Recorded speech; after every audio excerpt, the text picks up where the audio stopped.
Hello everyone, welcome back to Nahida's commerce Adda.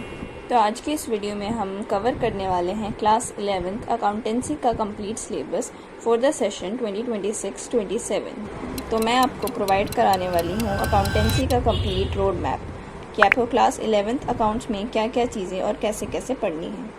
तो आपको class 11th में स्कूल के टीचर्स 3 बुक रेकमेंड कर सकते हैं, या तो NCERT, TS Grewal, DK Goyal.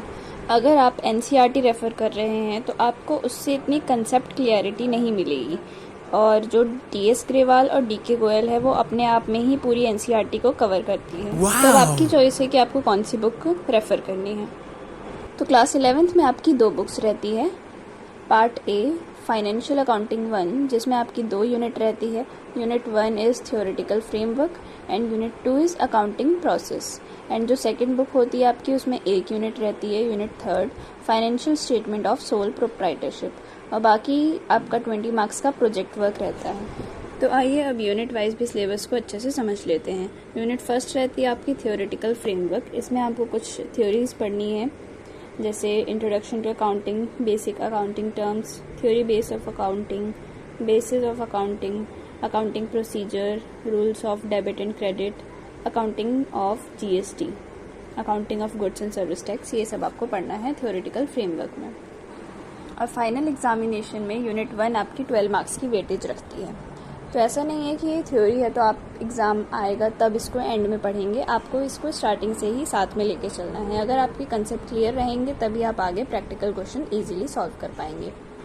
ये सब्जेक्ट आपके लिए बहुत ही नया है, तो मेरी एडवाइस यही रहेगी कि आप इसको स्टार्टिंग से ही अच्छे से कंसेप्चुअली और स्लोली पढ़ें। इसके बाद आते हैं यूनिट 2 अकाउंटिंग प्रोसेस। इसमें आपको सारे प्रैक्टिकल क्वेश्चंस की टॉपिक्स देखने को मिलेंगे, जिसमें आपको लिख के प्रैक्टिस करनी पड़ेगी।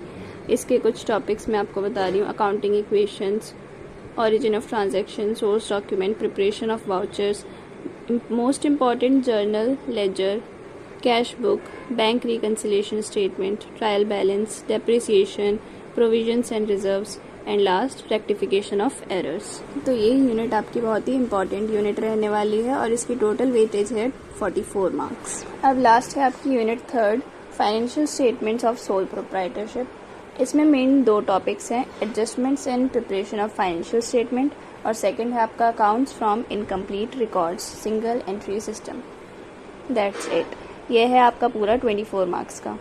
तो इस तरह आपका पार्ट 1 हो गया 56 मार्क्स का, पार्ट 2 हो गया 24 मार्क्स का, और पार्ट C प्रोजेक्ट 20 मार्क्स का।